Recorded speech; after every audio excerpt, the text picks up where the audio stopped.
Hello दोस्तों, welcome to Hindi code class. आज से हम एक न्यू प्लेलिस्ट स्टार्ट करने जा रहे हैं जिसमें स्प्रिंग क्लाउड से रिलेटेड जो भी एडवांस कॉन्सेप्ट हैं उनको डिटेल में एक्सप्लोर करेंगे। क्योंकि अभी जो production level e commerce micro service series complete हुई है उसमें बहुत सारे student and working professional viewer ये कमेंट कर रहे थे कि सारे एडवांस कॉन्सेप्ट को अलग लेक्चर में एकदम डिटेल एंड डेप्थ में कवर करूं, तो इसीलिए आज हमने ये एडवांस प्लेलिस्ट स्टार्ट की है। एंड अब न्यू ऑडियंस के लिए एक सजेशन है कि अगर आप चाहते हो कि इस प्लेलिस्ट के सारे एडवांस कॉन्सेप्ट आपको समझ में आए तो पहले आपको e commerce micro service series complete कर लेनी चाहिए, क्योंकि उस सीरीज में हमने सारे बेसिक्स कंप्लीट किए हैं। इसके साथ ही जो कोड एंड फीचर यूज किए हैं वो भी एक रियल इंडस्ट्री लेवल के हैं। इस वजह से इस प्लेलिस्ट को स्टार्ट करने से पहले हमारी प्रीवियस सीरीज को जरूर गो थ्रू करें। साथ ही अगर आपको हमारे चैनल के थ्रू कॉन्सेप्ट समझने में हेल्प मिल रही है तो इस चैनल को सब्सक्राइब जरूर करें। अब हम शुरू करते हैं आज का लेक्चर। तो आज हम समझने वाले हैं कि सर्विस रजिस्ट्री क्या होती है एंड ये इंटरनली काम कैसे करती है। तो सबसे पहले समझते हैं कि ये सर्विस रजिस्ट्री क्या होती है। सर्विस रजिस्ट्री एक सेंट्रल सिस्टम होता है जहाँ पे सारी माइक्रो सर्विस अपनी आइडेंटिटी रजिस्टर करती है। मतलब सर्विस रजिस्ट्री के थ्रू एक सर्विस बताती है कि मैं कौन हूँ, मतलब मैं किस आईपी एंड किस पोर्ट पर रन हो रही हूँ, मेरा नाम क्या है एंड मैं अलाइव हूँ या नहीं। आप इसे ऐसे समझो कि पहले हम मोनोलिथिक एप्लीकेशन में काम करते थे, तब सारी सर्विसेज एक ही प्रोजेक्ट में होती थी। मतलब सारी सर्विसेज एक दूसरे को इजीली एक्सेस कर पाती थी। जैसे मैं अगर कहूँ कि एक मोनोलिथिक ई कॉमर्स एप्लीकेशन बनाना है तो आप एक सिंगल स्प्रिंग बूट प्रोजेक्ट बनाओगे एंड उसी के अंदर user service, product service, payment service, order service सब कुछ एक ही प्रोजेक्ट के अंदर होगा। जिस वजह से अगर यूजर सर्विस को प्रोडक्ट सर्विस की ज़रूरत पड़ती है या ऑर्डर सर्विस को पेमेंट सर्विस की ज़रूरत पड़ती है तो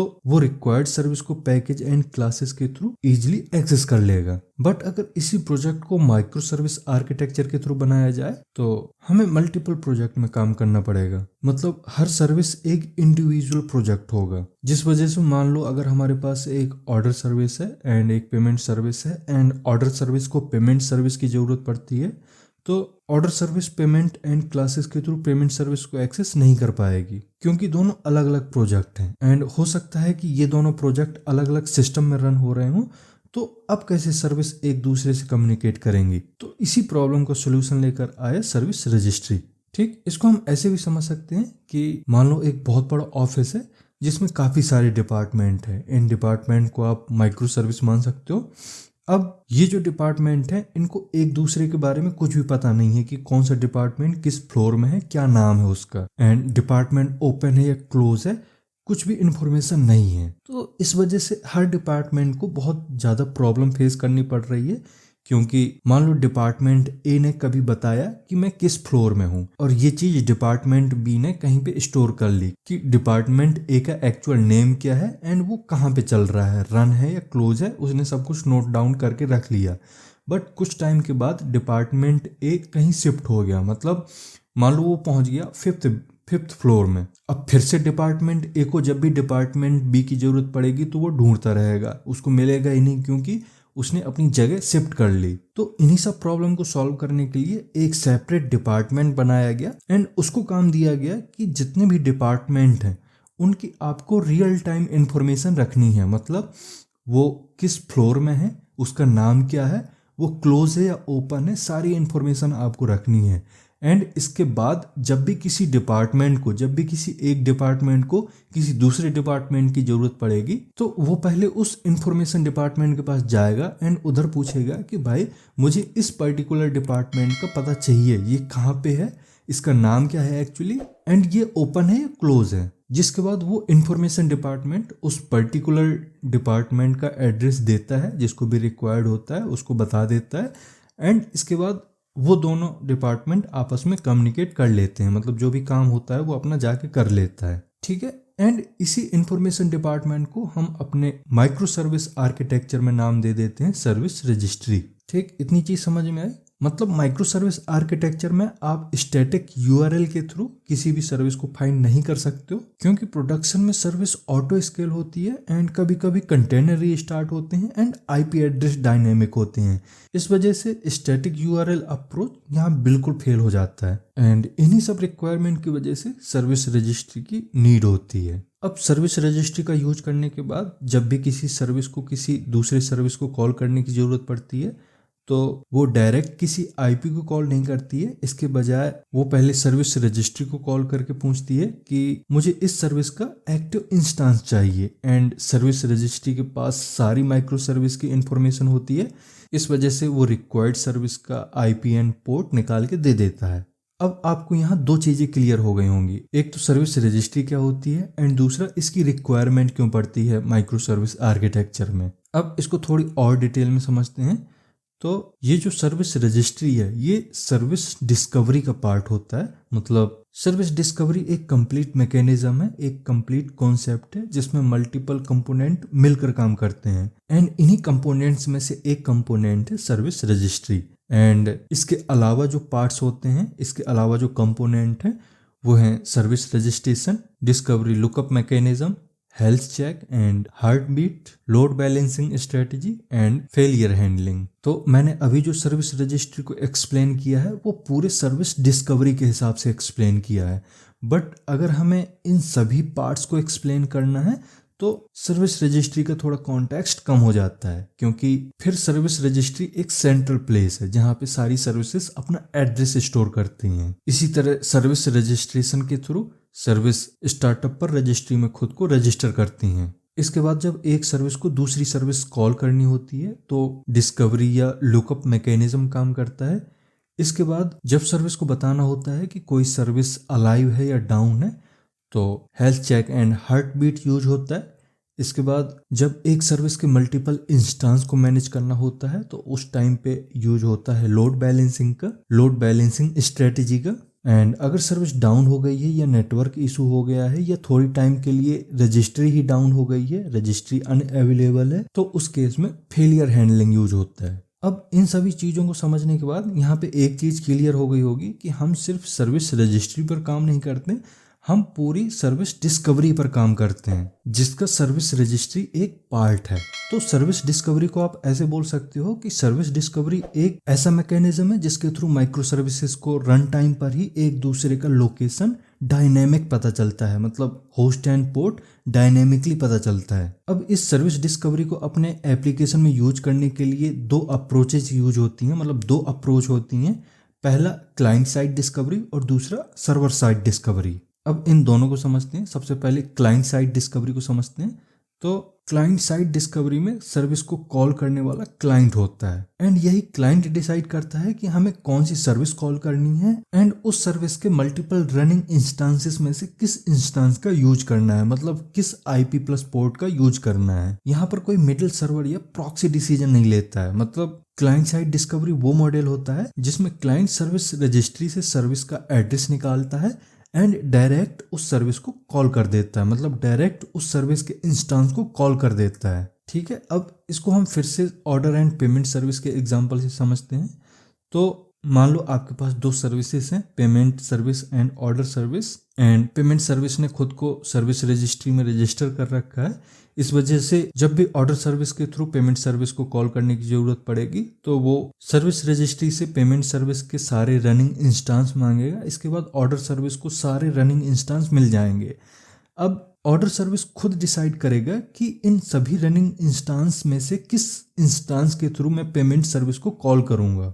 मतलब जो क्लाइंट सर्विस है, क्लाइंट सर्विस मतलब जैसे मैंने यहाँ पे ऑर्डर सर्विस को क्लाइंट सर्विस बनाया है, तो जो क्लाइंट सर्विस है उसी के कोड या लाइब्रेरी में ही डिस्कवरी लॉजिक होता है। इसके अलावा इसी क्लाइंट को ही लोड बैलेंसिंग भी मैनेज करना पड़ता है एंड राउटिंग डिसीजन भी खुद से ही लेना पड़ता है। मतलब क्लाइंट साइड डिस्कवरी में सर्विस कंज्यूमर खुद सर्विस रजिस्ट्री से इंस्टेंस डिटेल लेता है एंड डायरेक्ट सर्विस को कॉल करता है। अब इसके लिए mostly Netflix, eureka and spring cloud load balancer use होता है। ठीक है, अब समझते हैं कि सर्वर साइड डिस्कवरी क्या होता है। तो सर्वर साइड डिस्कवरी में क्लाइंट को सर्विस का एक्चुअल आईपी पोर्ट का कोई आइडिया नहीं होता है। क्लाइंट सिर्फ एक एंड पॉइंट को कॉल करता है एंड इसी कॉलिंग के बीच में ही कोई सर्वर, प्रॉक्सी या लोड बैलेंसर डिसाइड करता है कि कौन से सर्विस इंस्टांसेस अवेलेबल हैं एंड किस सर्विस इंस्टांस के थ्रू इस पर्टिकुलर रिक्वेस्ट को हैंडल होना है। मतलब सर्वर साइड डिस्कवरी वो मॉडल होता है जिसमें क्लाइंट एक फिक्स्ड एंड पॉइंट कॉल करता है और सर्विस इंस्टांस का सिलेक्शन कोई सर्वर या लोड बैलेंसर या कोई प्रॉक्सी करता है। अब इंडस्ट्री में इसके लिए काफी सारे टेक्नोलॉजीज हैं, जैसे क्यूबरनेट service, AWS, ALB and ELB, Nginx, Envoy and Istio, मतलब सर्विस मैश Istio। अब इस सर्वर साइड डिस्कवरी को और भी बिल्कुल डिटेल में समझने के लिए हमें इसके किसी एक इम्प्लीमेंटेशन को डिटेल में समझना पड़ेगा, जैसे क्यूबरनेट एंड Nginx, जिसके लिए हम किसी सेपरेट लेक्चर में इसको कवर करेंगे। अब सर्विस डिस्कवरी के कॉन्टेक्स्ट में एक फीचर आता है लोड बैलेंसिंग का। तो ये क्या होता है? तो लोड बैलेंसिंग का मतलब होता है आने वाली रिक्वेस्ट को सर्विस के मल्टीपल इंस्टांसेस में इवनली डिस्ट्रीब्यूट करना, जिससे कोई एक इंस्टांस में ओवरलोड ना हो। अब इस डेफिनेशन को थोड़ी और क्लियर करते हैं। तो मान लो तुम्हारे पास एक पेमेंट सर्विस है जो कि बस एक स्प्रिंग बूट एप्लीकेशन है। ठीक, अब जब तुम इस प्रोजेक्ट को रन करते हो तो वो किसी एक जगह रन हो रही होती है एंड इसी को बोलते हैं कि सर्विस का एक सिंगल इंस्टांस चल रहा है। अब मान लो बहुत सारे यूजर एक साथ पेमेंट करने लग गए, तो अगर सिर्फ वही एक इंस्टांस अवेलेबल है तो वो सारे रिक्वेस्ट को हैंडल नहीं कर पाएगा, जिसकी वजह से जो सर्विस है वो डाउन हो जाएगी या वर्स्ट केस में सर्विस क्रैश भी हो सकती है, क्योंकि एक सिंगल इंस्टांस इतने सारे ट्रैफिक को हैंडल ही नहीं कर सकता। इस वजह से हमें एक सर्विस के मल्टीपल इंस्टांसेस की जरूरत पड़ती है। मल्टीपल इंस्टांसेस का मतलब होता है कि वही सेम सर्विस बिना कोड चेंज किए एक से ज्यादा बार रन हो रही होती है। मतलब कोड बिल्कुल सेम होता है, एपीआई भी सेम होती है, बस रन टाइम पर उसकी मल्टीपल कॉपीज बन जाती हैं। अब सवाल आता है कि किसी भी सर्विस के ये मल्टीपल इंस्टांसेस या बोलो मल्टीपल कॉपीज अपने आप बन जाती हैं, तो इसका आंसर ये है कि हर जगह ऐसा पॉसिबल नहीं होता। क्योंकि देखो, अगर तुम अपने लैपटॉप पर एक normal spring boot application run कर रहे हो तो वो अपनी मल्टीपल कॉपीज अपने आप नहीं बना सकती। तुम्हें अगर मल्टीपल कॉपीज चाहिए तो खुद से ही अलग अलग पोर्ट्स में उस एप्लीकेशन को रन करना पड़ेगा। ठीक, यहाँ पर कुछ भी ऑटोमेटिक नहीं होता। मतलब क्लाइंट साइड डिस्कवरी में किसी सर्विस के मल्टीपल इंस्टांस बनाने के लिए आप मेनली स्क्रिप्ट या EC2 ऑटो स्केलिंग का यूज कर सकते हो एंड उन इंस्टांस में रिक्वेस्ट को डिस्ट्रीब्यूट करने के लिए आप स्प्रिंग क्लाउड लोड बैलेंसर का यूज कर सकते हो। ठीक है, बट अगर आप क्यूबरनेट जैसे सिस्टम में जाते हो तो पिक्चर थोड़ी सी अलग हो जाती है। वहां पर आपको बस इतना बोलना होता है कि मुझे इस सर्विस की 3 कॉपीज चाहिए। इसके बाद क्यूबरनेट खुद से ही 3 कॉपी क्रिएट कर देगा, मतलब 3 पोर्ट्स बना देगा एंड हर पोर्ट्स के अंदर उसी सर्विस का एक एक इंस्टांस रन कर देगा। तुम्हें मेनली कुछ भी वहां पे स्टार्ट एंड स्टॉप करने की जरूरत नहीं होती। एंड अगर ट्रैफिक कभी ज्यादा हो जाता है तो क्यूबरनेट इतना स्मार्ट होता है कि वो देखता है कि लोड बढ़ रहा है, CPU ज्यादा यूज हो रहा है, तो वो ऑटोमेटिकली और इंस्टांस बना देता है एंड जैसे ही ट्रैफिक कम हुआ तो वो इंस्टांसेस को कम भी कर देता है। ठीक, मतलब तुम्हें कुछ भी मैनुअली नहीं करना पड़ता, आप बस रूल सेट करते हो और बाकी चीजें क्यूबरनेट खुद से ऑटोमेटिक हैंडल करता रहता है। ठीक है, यही होता है लोड बैलेंसिंग। अब इस लोड बैलेंसिंग मैकेनिज्म को अचीव करने के लिए कुछ स्ट्रेटेजी होती हैं। इसमें सबसे कॉमन स्ट्रेटेजी राउंड रॉबिन होती है, जिसमें सिस्टम टर्न बाय टर्न काम करता है। मतलब मान लो आपके पास सिर्फ 3 इंस्टांसेस हैं किसी भी सर्विस के, तो जो पहली रिक्वेस्ट आएगी वो पहले इंस्टांस को एलोकेट हो जाएगी, दूसरी रिक्वेस्ट दूसरे इंस्टांस को, तीसरी रिक्वेस्ट तीसरे इंस्टांस को, इसके बाद जो चौथी रिक्वेस्ट आएगी वो फिर से पहले इंस्टांस को एलोकेट हो जाएगी। इस वजह से ये टर्न बाय टर्न काम करता रहता है एंड ये सबसे simple and common used approach होती है, क्योंकि इस अप्रोच में सारे इंस्टांसेस को चांस मिलता रहता है। इसके बाद आती है लीस्ट कनेक्शन स्ट्रेटजी। मतलब कभी कभी हमें सिस्टम को ज्यादा स्मार्ट बनाना होता है, क्योंकि मान लो एक इंस्टांस ऑलरेडी बहुत बिजी है एंड दूसरा इंस्टेंस थोड़ा सा फ्री है, तो इस केस में लीस्ट कनेक्शंस जैसी स्ट्रेटजी यूज होती हैं जिसमें रिक्वेस्ट उस इंस्टेंस को एलोकेट की जाती हैं जिसके पास उस टाइम पे सबसे कम एक्टिव लोड होता है। इसके अलावा कुछ सेटअप्स में सारे इंस्टेंसेस सेम पावर के नहीं होते, मतलब मान लो एक मशीन स्ट्रॉन्ग है और दूसरी मशीन थोड़ी सी वीक है, तो यहाँ पे वेट स्ट्रेटजी यूज होती है। इसमें स्ट्रॉन्ग इंस्टेंस को ज़्यादा रिक्वेस्ट मिलती हैं एंड वीक मशीन को कम। इसके बाद कभी कभी ऐसा भी होता है कि हमें कोई स्पेशल रूल नहीं चाहिए होता है, बस थोड़ा सा रैंडमनेस का टच चाहिए होता है, तो इस केस में हम यूज करते हैं रैंडम स्ट्रेटजी, जिसमें सिस्टम रैंडमली किसी भी इंस्टेंस को रिक्वेस्ट एलोकेट कर देता है। ये सिंपल तो है बट ये ज़्यादा रिकमेंडेड नहीं होता। अब स्प्रिंग क्लाउड लोड बैलेंसर के कॉन्टेक्स्ट में अगर बात करें तो बाय डिफ़ॉल्ट राउंड रॉबिन का ही यूज होता है, मतलब जब तुम यूरेका के साथ कुछ भी एक्स्ट्रा कॉन्फ़िगर नहीं करते हो तो request automatically turn by turn instance में जाती हैं।